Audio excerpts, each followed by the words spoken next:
The third problem is the biggie, is the Title 4D funding. You know, one of my mentors in politics years ago told me, if you're having a hard time getting a bill passed, there's a money component to it. And you got to find out what that money component is.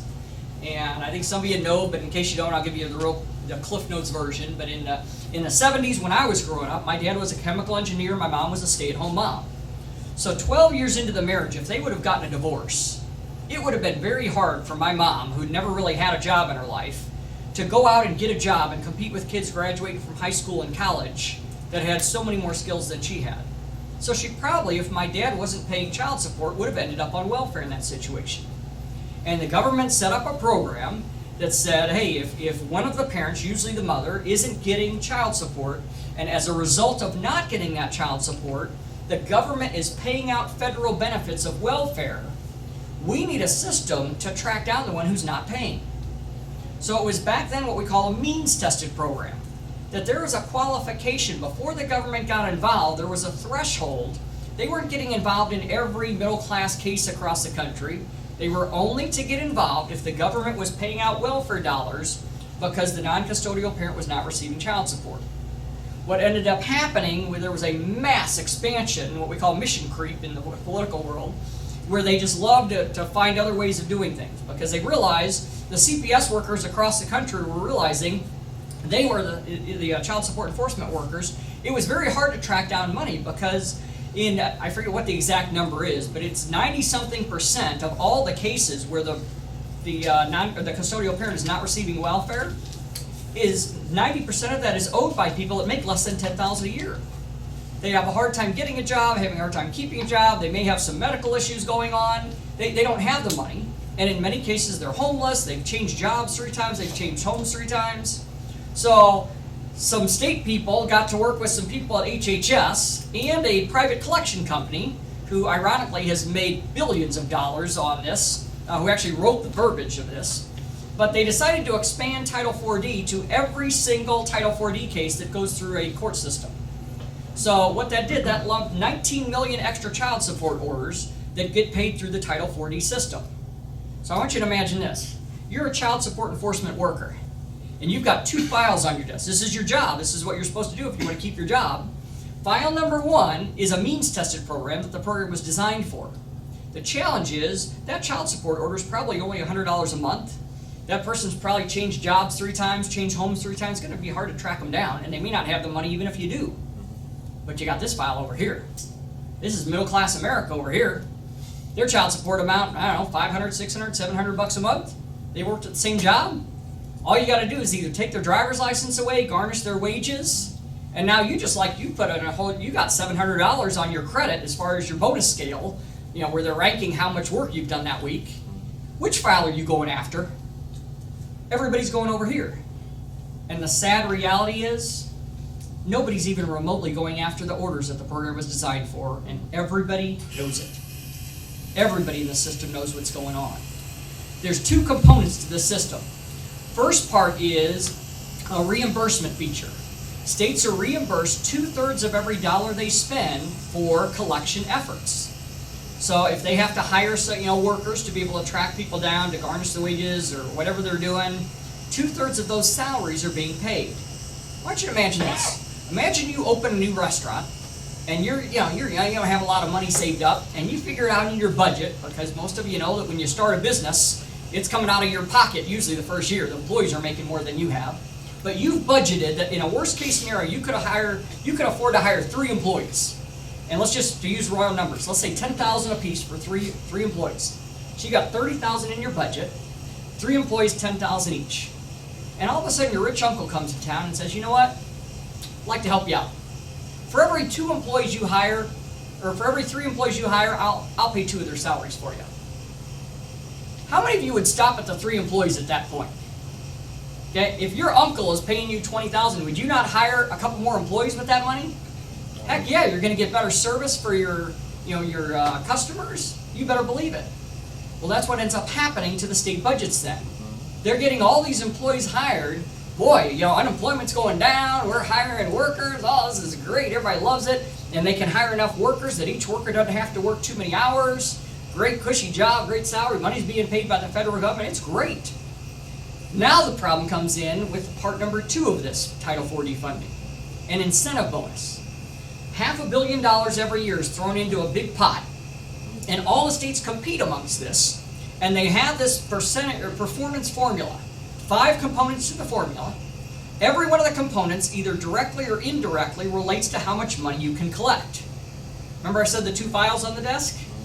The reason they're going over here is the more money they can show collected, the more money they get in the incentive plan. The reason is, in order for a state to keep receiving this incentive money, they have to increase collections over the previous year or they get nothing. Now, has anybody ever worked at a company where you've got a certain budget and you get used to that budget? Could you imagine that budget being taken away and you've got to do the same work without that extra budget coming in? You better believe every state wants. What's the easiest way to increase child support collections? Get judges to give unequal time. Because if you have a true 50-50, unless there's a big disparity of income, you don't have a big need for child support. The child support is the actual bills being paid by both parents. You're not funneling through a third party to pay bogus money.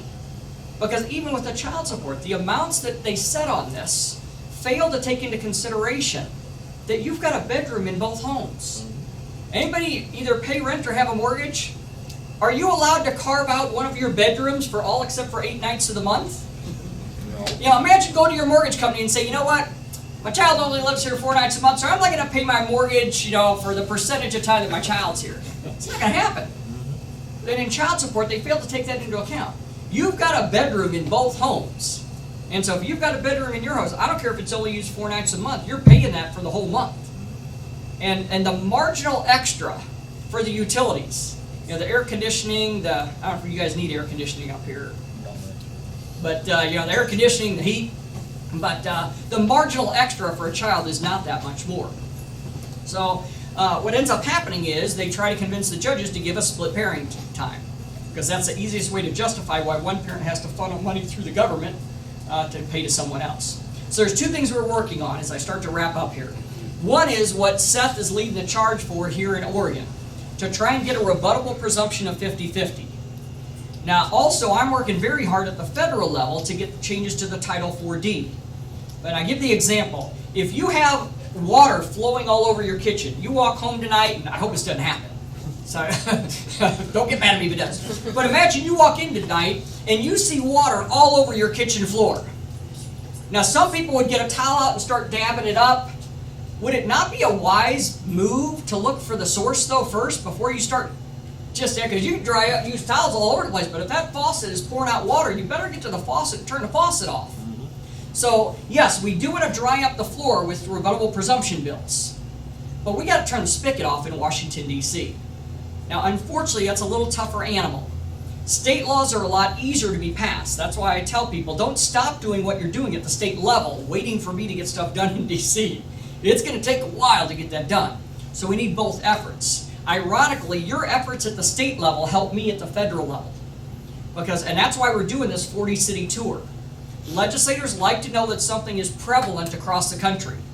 So I think we've got over 220 legislators watching our Facebook Lives periodically. I mean, legislators don't sit and watch it all night long. I mean, but every once in a while they pop on our page and take a gander. And that's what we want. We want them to realize, wow, this is happening in Oregon, it's happening in Atlanta, it's happening in Nashville, it's happening in Dallas, it's happening in Concord, New Hampshire. So they realize, wow, this is happening all over the country. This is a federal issue. Because most of the time, most legislators think, oh, shared parenting, that's a state issue. We want to get them realizing this is a national issue at this point. So we need you working on the state level, and then we are working at the federal level. And we've made a dent, but realize at the state level, it's so much easier. For the overwhelming majority of states around the country, you can get to your capital within about a 2 to 3 hour drive for most people. So it's fairly convenient to get to.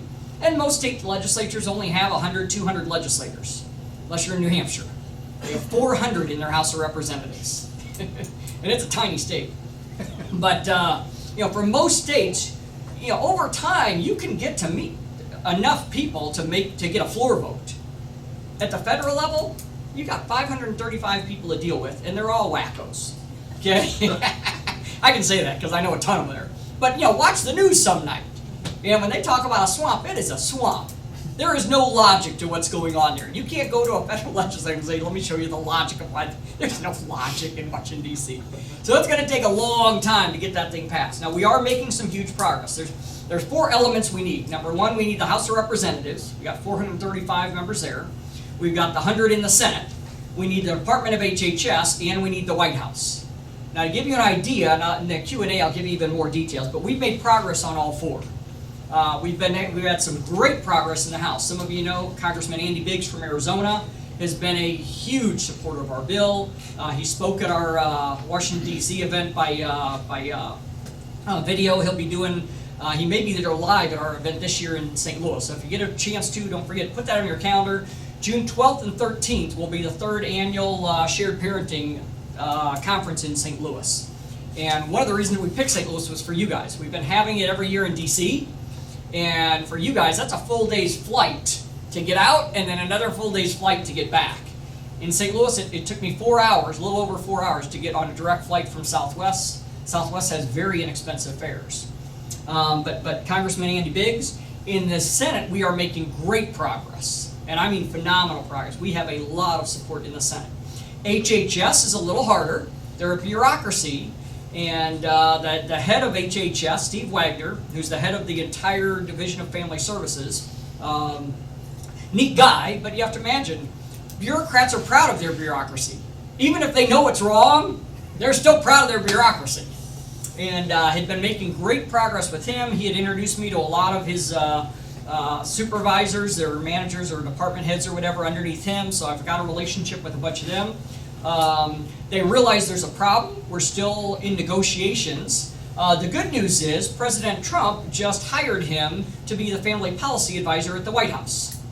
So it helps when you have a personal friendship with the guy who literally directs family policy at the White House now. So I don't care if you like Trump or not, by the way. And it's important that everybody understands that. You know, some people have seen me with the vice president and at different meetings, and they're like, well, I don't like Vice President Pence. I don't care. I would say the same thing if a Democrat was in office. If you want to get legislation changed, that's a pretty foolish thing to rule out the person who's the head of the entire country. Okay? Because at some point you're going to need their support. And most of you know I'm not a big fan of Nancy Pelosi. But you'll never see me put her down on any of my social media posts. Why? She's the Speaker of the House, and whether I like her or not, we need her. So we need everybody to check your emotion at the door if you want to get legislation passed, and look at the offices and say, you know what? These are key offices that we need. So we better figure out a way to get in the door to those. Because good luck trying to get something passed at the federal level if you don't have any connections at the White House. I'll just tell you, we have more connections at the White House now than we have ever had. We've got Steve Wagner, who I've built up a very good friendship with over the last couple of years, who's the head of all of family policy for Trump right now. Most of you know one of my best friends is the Catholic advisor to President Trump, Ed Martin. We've got Bob McEwen, who spoke at our last event. He was the one who handled the Kavanaugh hearings for the president. He's been an advisor to 4 presidents now. So we're making inroads there, but it's still going to take some time.